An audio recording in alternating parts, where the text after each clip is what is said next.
I started selling cheeses and meats at the farmer's market, and I didn't know if that concept would take off, but it did take off, and people were like, oh wow, like locally produced vegan meats and cheeses, this is a cool idea.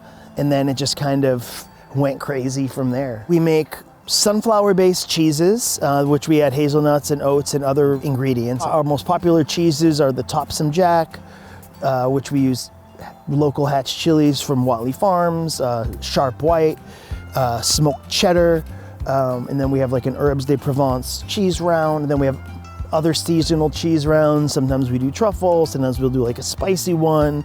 I'm constantly doing little variations. And then for meats, we got steak, breakfast sausage, bacon, salami, pastrami, ham, pepperoni, turkey, or poultry. But the main ones are like salami, bacon, pastrami, and ham is kind of creeping back in, becoming competitive. It's all vegan, all day. So I wanted to use products that could like sustain economic collapse or, supply chain disruptions. So I went with sunflower seeds and hazelnuts and oats as for our cheese. Those are 3 things that can be grown here. And I use wheat gluten for my meats. And again, those are things that can be grown here.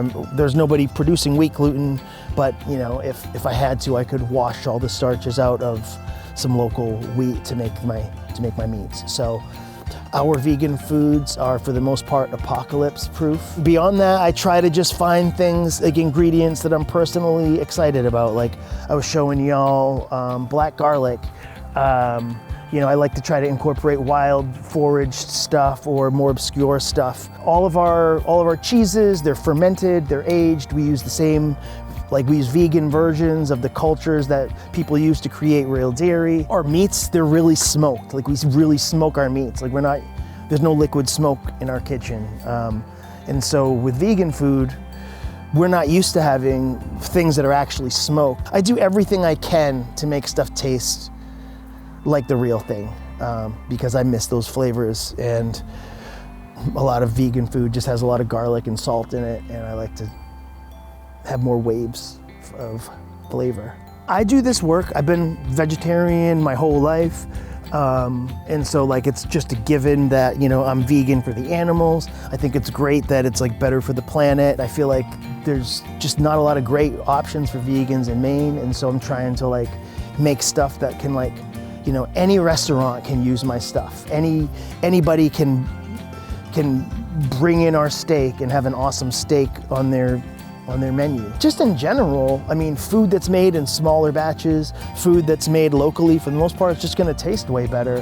Who knows what could happen? But it's I'm glad to know that there's people out here making all this food, so I know I'm not gonna starve no matter what, and no one has to starve if they support their local farmers. You can get our stuff at pretty much a lot of the cool co-ops and health food stores around Maine and restaurants.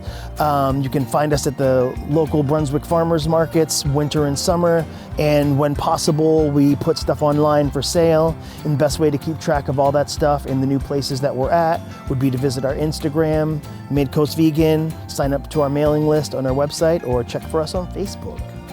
Thank you for visiting our humble production headquarters and our homestead, and I hope you make your way to the farmers market or to a local co-op and try some of our amazing food.